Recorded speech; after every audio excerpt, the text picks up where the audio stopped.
Hello students, मैं संजय कुमार झा स्वागत करता हूं आपको अपने चैनल पे। प्रोकैरियोटिक ट्रांसक्रिप्शन को देखने के बाद हम लोग बात करने जा रहे हैं यूकैरियोटिक ट्रांसक्रिप्शन का। पिछली वीडियो में मैंने आपको प्रोकैरियोटिक ट्रांसक्रिप्शन के बारे में बता दिया था। अब हम लोग बात करने जा रहे हैं यूकैरियोटिक ट्रांसक्रिप्शन। देखिए, यूकैरियोटिक ट्रांसक्रिप्शन मैंने आपको उस समय भी बताया था कि प्रोकैरियोटिक ट्रांसक्रिप्शन से थोड़ा अलग होता है। ये थोड़ा ज़्यादा कम्प्लेक्स है। प्रोकैरियोटिक ट्रांसक्रिप्शन में क्या होता था, जो आरएनए बनता था ना, वो आरएनए एक्चुअली में क्या हो जाता था, वो फुल्ली फंक्शनल आरएनए था, है ना। और वो सीधे सीधे साइटोसॉल में ही बनता था, जबकि यूकैरियोटिक में ऐसा नहीं होता। यूकैरियोटिक में ये कहाँ बन रहा है, देखिए न्यूक्लियस में। साइट मैंने लिख दिया आपको, न्यूक्लियस के अंदर बनता है। और ये जो आरएनए ऑब्टेन्ड होता है ना, यूकैरियोटिक में जो आरएनए ऑब्टेन्ड होता है by the means of transcription, ये एक्चुअली में प्रीमैच्योर टाइप का होता है। प्रीमैच्योर टाइप का मतलब क्या है, ये नॉन फंक्शनल आरएनए है, ये प्रॉपरली फंक्शनल नहीं होता है। ओके। और आप पाओगे क्या कि यूकैरियोट्स में एक मैकेनिज्म चलता है, दैट इज कॉल्ड स्प्लाइसिंग। वही है, by the method of splicing it get mature. Splicing का पर्पस क्या है, ये मैच्योर कर देता है उसको और फुल्ली फंक्शनल कर देता है। ओके। जब ये फुल्ली फंक्शनल आरएनए जो होगा ना, जो ऐसे तो जो प्री मैच्योर आरएनए होता है उसको एचएन आरएनए कहते हैं, आगे हम लोग बात करेंगे इस पर। तो ये जो मैच्योर और फुल्ली फंक्शनल आरएनए होता है ना, ये आपको मूव करता है न्यूक्लियस से न्यूक्लियस पोर के द्वारा। आपको याद होगा, ये आप पढ़े होंगे भी कि न्यूक्लियर पोर पाया जाता है न्यूक्लियस के मेम्ब्रेन में, उसी पोर के द्वारा वो बाहर आ जाता है ना। और बाहर आकर के फाइनली क्या होता है, हमारे सेल्स के अंदर वेरियस मेटाबॉलिक एक्टिविटीज़ में वो हेल्प करता है। ओके। तो इस तरह से कुछ ऐसा प्रोसेस जो है वो स्टार्ट होता है किसमें, यूकैरियोट्स में। साइट क्या है, न्यूक्लियस, और ये नॉन फंक्शनल आरएनए बनाता है। उसी के बारे में आगे हम लोग देखिए बात करने वाले हैं। अब देखिए यूकैरियोट्स में आपको क्या मिलेगा, 3 टाइप्स का आरएनए। देखो, आरएनए पॉलीमरेज जो है वो बहुत ही कॉमन एंजाइम है जो आरएनए जो ट्रांसक्रिप्शन में रिस्पॉन्सिबल होता है। तो मैंने आपको बताया था ना, प्रोकैरियोट्स में ये एक ही टाइप का होता था, लेकिन यूकैरियोट्स में क्या होता है, 3 टाइप के पॉलीमरेज अवेलेबल होते हैं। आरएनए पॉलीमरेज जो होते हैं वो 3 टाइप के अवेलेबल होते हैं जो ट्रांसक्रिप्शन में इन्वॉल्व होते हैं। तो उसी 3 टाइप का मैंने बात कर दिया, उसको रोमन लेटर में दिखलाया जाता है, जैसे पॉलीमरेज 1, पॉलीमरेज 2, पॉलीमरेज 3। 3 टाइप का पॉलीमरेज है। पॉलीमरेज 1 जो होता है वो देखिए 5.8 sRNA, 18 sRNA और 28 sRNA के लिए एस आपको याद होगा, एस क्या होता है, स्वेडबर्ग यूनिट।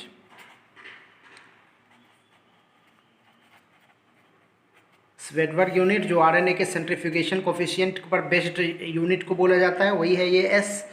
तो ये 5 जो आपका आरएनए पॉलीमरेज 1 जो होता है ना, वो 5.8 sRNA, 18 sRNA और 28 sRNA का सिंथेसिस करता है। और साथ में सिंथेसिस किसको करता है, राइबोसोमल आरएनए का। ये आपका कौन सा पॉलीमरेज है, पॉलीमरेज फर्स्ट टाइप। उसी तरह से पॉलीमरेज सेकेंड टाइप जो आप देख रहे हो वो क्या करता है, एचएन आरएनए का सिंथेसिस करता है, जो नॉन फंक्शनल आरएनए का हमने बात किया था, जिसको हम लोग बोलते हैं हेट्रोजीनस न्यूक्लियर आरएनए। और दूसरा क्या करता है, वो मैसेंजर आरएनए का भी फॉर्मेशन करता है। वहीं पे जो पॉलीमरेज थर्ड टाइप आप देख रहे हो, ये पॉलीमरेज क्या करता है, तो ये ट्रांसफर आरएनए का सिंथेसिस करता है और स्मॉल साइटोप्लाज्मिक आरएनए का भी सिंथेसिस करता है, एससी आरएनए, वही लिखा हुआ है यहाँ पे, स्मॉल साइटोप्लाज्मिक आरएनए। और साथ में 5s आरएनए का भी सिंथेसिस करता है, और एसएन आरएनए का, स्मॉल न्यूक्लियर आरएनए का। ये सब देखिए आरएनए का अलग अलग टाइप भी आपको समझ में आ रहा होगा on the basis of coefficient, ये सेंट्रीफ्यूगेशन कोफिशिएंट है, और ये सब जो है on the basis of functional है। जब हम लोग आरएनए वर्ल्ड की बात करेंगे ना, जब हम लोग आगे आरएनए पढ़ेंगे, इसके बाद का जो टॉपिक हमारा होगा वो आरएनए के बारे में ही होगा।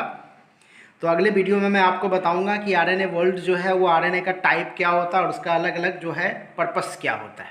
ओके। तो इस तरह से हमने क्या समझा कि आरएनए पॉलीमरेज 3 टाइप का होता है, पॉलीमरेज 1, पॉलीमरेज 2 और पॉलीमरेज 3।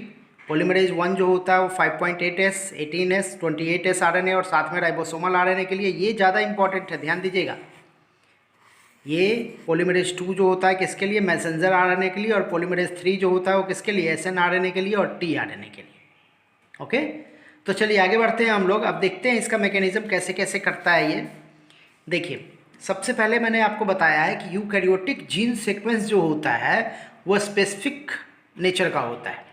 जो यूकैरियोट्स से जो जो पार्ट ऑफ डीएनए जहाँ पे ट्रांसक्रिप्शन होता है ना, उसका नेचर कुछ स्पेसिफिक होता है। उसमें क्या पाया जाता है, एक होता है कोडिंग सीक्वेंस और एक होता है नॉन कोडिंग सीक्वेंस। देखिए कोडिंग सीक्वेंस जो होता है ना, इसको एक्सोनिक सीक्वेंस भी कहा जाता है, इसको एक्सोनिक सीक्वेंस भी कहते हैं। और नॉन कोडिंग सीक्वेंस जो होता है ना, इसको इंट्रॉनिक सीक्वेंस भी कहते हैं, इंट्रॉनिक सीक्वेंस भी कहा जाता है। तो एक्सोनिक और इंट्रॉनिक सीक्वेंस, दो टाइप का सीक्वेंस पाया जाता है। तो चूंकि ऐसा कुछ यूकैरियोटिक डीएनए में पाया जाता है, इसीलिए इसको हम लोग बोलते हैं स्प्लिट जीन। क्या बोलते हैं इसको, स्प्लिट जीन बोला जाता है। ये स्प्लिट जीन का कॉन्सेप्ट जो है ना, वो रिचर्ड जे रॉबर्ट्स और फिलिप साप के द्वारा दिया गया था। इसके लिए इनको नोबेल प्राइज़ भी दिया गया है, दोनों पर्सन जो है ना, इनको नोबेल प्राइज़ भी दिया गया है। तो इसमें क्या बताया गया कि जो कोडिंग सीक्वेंस है स्प्लिट जीन का, उसको हम लोग क्या बोलते हैं, एक्सॉन। और जो नॉन कोडिंग सीक्वेंस है जो स्प्लिट जीन का होता है, उसको हम लोग क्या बोलते हैं, इंटेरॉन। एक्सॉन और इंटेरॉन। अब देखो यूकैरियोट्स में अगर आप देखिएगा कि प्रमोटर जोन पे, जैसे आपको बताया गया था प्रोकैरियोट्स में प्रमोटर जोन जो आपका था, वहाँ पे क्या था, वहाँ पे आपको याद होगा उसके लिए एक प्रिन बॉक्स था ना, प्रिबनॉक्स, यही था ना आपका, प्रिबनाउ टाइप था, सॉरी प्रिबनॉक्स नहीं, प्रिबनाउ टाइप था। ये किस में था, प्रोकैरियोट्स में, ये था प्रोकैरियोट्स में, है ना। और इसके लिए जो सीक्वेंस अवेलेबल था वो क्या था, TAT, यही था ना, टैटेट, याद होगा आपको, पिछले वीडियो में आप देख सकते हैं, मैंने इसका चर्चा किया है। जबकि जो यूकैरियोट्स का जो स्टार्टिंग पॉइंट होता है, जो प्रमोटर साइट होता है, उसमें आपको 20 बेस नाइट्रोजन बेस पेयर के जस्ट पहले का जो सीक्वेंस होता है, उसमें 7 बेस पेयर मिलेगा। और वो क्या मिलेगा, देखिए टाटा, क्या है, टा है ये। और या फिर ये भी सीक्वेंस हो सकता है टा, इस तरह से भी सीक्वेंस हो सकता है। तो 7 बेस पेयर का सीक्वेंस होता है ये। इसको हम लोग टाटा बॉक्स भी बोलते हैं, या फिर क्या बोलते हैं, हॉगनेस बॉक्स। इसको हम लोग टाटा बॉक्स या हॉगनेस बॉक्स भी बोलते हैं हम लोग। ओके, तो ये स्पेशल चीज़ है, यूकैरियोट्स में ही होता है, प्रोकैरियोट्स में ऐसा नहीं होता। प्रोकैरियोट्स में मैंने आपको बताया कि उसको हम लोग बोलते हैं प्रिबनाउ बॉक्स, है ना। और वहाँ पे जो सीक्वेंस होता है वो क्या होता है, टाट, है ना, या टैट एट भी कह सकते हैं इसको हम लोग। ओके, और ये कितने बेस पेयर का होता है, ये 6 बेस पेयर का होता है। ये सब आप डिफरेंसेस देख लेना, ये 6 बेस पेयर का होता है, लेकिन यहाँ पे क्या होता है, 7 बेस पेयर्स होते हैं। ओके, चलिए आगे बढ़ते हैं हम लोग। अब देखिए इस प्रोसेस में होता क्या है। देखिए मैंने बताया है कि in the process of transcription in eukaryote HNRNA produce, क्या बनता है, HNRNA का फॉर्मेशन होता है। अब ये HNRNA जो होता है, इसमें क्या मिलेगा आपको, देखिए यही है HNRNA, ये प्रमोटर के साइट पे बनता है। तो HNRNA में जो होता है वो क्या होता है, कोडिंग पार्ट होता है और नॉन कोडिंग पार्ट होता है। कोडिंग पार्ट जिसको हम लोग क्या बोलते हैं, मैंने अभी पीछे बताया ना, कोडिंग पार्ट को हम लोग क्या बोलते हैं, एक्सॉन, और इसको हम लोग क्या बोलते हैं, इंटेरॉन। ये दो सीक्वेंस होता है। देखिए ये वाला पार्ट जो है आपका क्या है, एक्सॉन है, और ये वाला पार्ट क्या है, इंटेरॉन है। ये देखिए एक्सॉन है, ये देखिए इंटेरॉन है, ये एक्सॉन है, ये इंटेरॉन है, ये एक्सॉन है।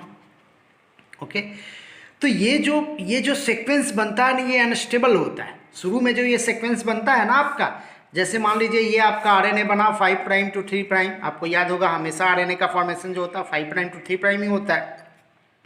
तो इसमें जो कोडिंग और नॉन कोडिंग सीक्वेंस बनता है, ये सीक्वेंस बनने के बाद एक्चुअली में ये क्या होता है, अनस्टेबल होता है। ये जो HNRNA है, ये क्या है, HNRNA है, और ये अनस्टेबल होता है। इसको स्टेबलाइज करने के लिए, देखिए वही है, इसको स्टेबलाइज करने के लिए फिनोमेनन चलता है कैपिंग और एक होता है टेलिंग।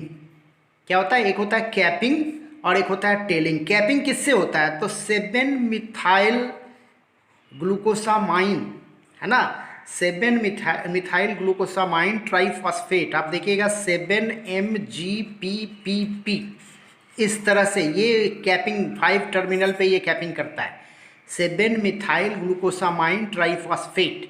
इसी के द्वारा इसमें कैपिंग होता है 5 टर्मिनल्स पे या 5 प्राइम पे। ओके, जबकि टेलिंग जो होता है वो क्या होता है, पॉलीएडिनाइलिक एसिड से होता है। लगभग 200 से 300 बेस पेयर्स इसमें पाए जाते हैं। तो पॉलीएडिनाइलिक एसिड से इसका क्या होता है, 3 प्राइम पे टेलिंग होता है, और इस तरह से ये क्या होता है, एक स्टेबल HNRNA में कन्वर्ट कर जाता है। और जब ये स्टेबल HNRNA में कन्वर्ट करेगा तब इसका क्या होगा, स्प्लाइसिंग होगा। मतलब स्प्लाइसिंग वो फिनोमेनन है जो एक नॉन फंक्शनल आरएनए को फंक्शनल आरएनए में कन्वर्ट कर देता है। देखिए वही है HNRNA convert into functional messenger RNA, या फिर इसको हम लोग बोलते हैं एक्सोनिक आरएनए। तो इसमें क्या होगा, ये जो कोडिंग सीक्वेंस है ना ये आपस में जुड़ेगा और नॉन कोडिंग सीक्वेंस इससे क्या हो जाएगा, हट जाएगा। कुछ ऐसा ही होता है। ओके, तो चलिए देखते हैं आगे हम लोग। देखिए यही है वो, मैंने फिगर आपको डाउनलोड करके बता रहा हूँ मैं। तो देखिए ये मेरा डीएनए है और डीएनए के इस साइट पे क्या चल रहा है, इस साइट पे चल रहा है आपका ट्रांसक्रिप्शन। तो ट्रांसक्रिप्शन चल रहा है, तो आप देख रहे हैं ये हो गया कौन सा पार्ट, एक्सॉन पार्ट। ये वाला पार्ट कौन सा हो गया, इंटरॉन पार्ट। फिर देखिए एक्सॉन, फिर देखिए इंटरॉन, फिर देखिए एक्सॉन, फिर देखिए इंटरॉन। और देखिए ये पोली मिथाइल ग्लूकोसामाइन ट्राइफॉस्फेट 5 टर्मिनल पे जुड़ा ना, और 3 टर्मिनल जो आप देख रहे हो उस पर देखिए पोली ए टेल जिसको हम लोग बोल रहे हैं। तो स्प्लाइसिंग में क्या होता है, देखिए स्प्लाइसिंग में ये हिस्सा जो है ना, मतलब कि सॉरी फिगर में आपका ये हिस्सा इंटरॉन दिया हुआ है और ये एक्सॉन दिया हुआ है। तो खैर कोई प्रॉब्लम नहीं है, इसको मैं यहाँ हटा देता हूँ। इसको मैंने माना है एक्सॉन और इसको मैंने माना है इंटरॉन। मैं एक अलग पेन यूज़ कर लेता हूँ यहाँ पे। इसको हमने एक्सॉन माना है और इसको हमने माना है इंटरॉन। ओके, तो आप देख रहे होंगे इंटरॉन वाला जो हिस्सा है ना वो हट जाएगा, सेपरेट हो जाएगा, है ना, और एक्सॉन वाला हिस्सा जो है वो आपस में जुड़ जाएगा, है ना। और कैसे जुड़ेगा इसको हम लोग आगे देखने जा रहे हैं, और इस तरह से वो मैसेंजर आरएनए का फॉर्मेशन करता है। तो देखिए कि होता क्या है। अब देखिए इस एक्सॉन वाले हिस्से को जोड़ने के लिए आप देखिए एक प्रोटीन इन्वॉल्व होता है, दैट इज कॉल्ड SNRNP, या इसको स्नुप्स भी बोलते हैं। इसको क्या बोलते हैं हम लोग, स्नुप्स। SNRNP एक प्रोटीन इन्वॉल्व होता है। ये SNRNP जो प्रोटीन होता है, स्मॉल न्यूक्लियर राइबोन्यूक्लियोटाइड प्रोटीन बोलते हैं इसको, है ना, स्मॉल न्यूक्लियर राइबोन्यूक्लियो प्रोटीन। ये करता क्या है, देखिए with combination of another protein, दूसरे प्रोटीन के साथ ये जुड़ता है और क्या बनाता है, SNRNA का फॉर्मेशन करता है। ओके, एक्चुअली में देखिए इसका कम्बिनेशन, ये जो SNRNP जो होता है ना वो दूसरे प्रोटीन और SNRNA के साथ, थोड़ा सा यहाँ पे मैंने कुछ अलग बता दिया आपको। एक्चुअली में SNRNP जो होता है वो कुछ दूसरे प्रोटीन के साथ, और साथ में उसके साथ कौन आता है, SNRNA, स्मॉल न्यूक्लियर आरएनए, ये आता है। और ये सारे एक साथ मिल जाते हैं और बनाते हैं क्या, स्प्लाइसियोसोम कम्प्लेक्स।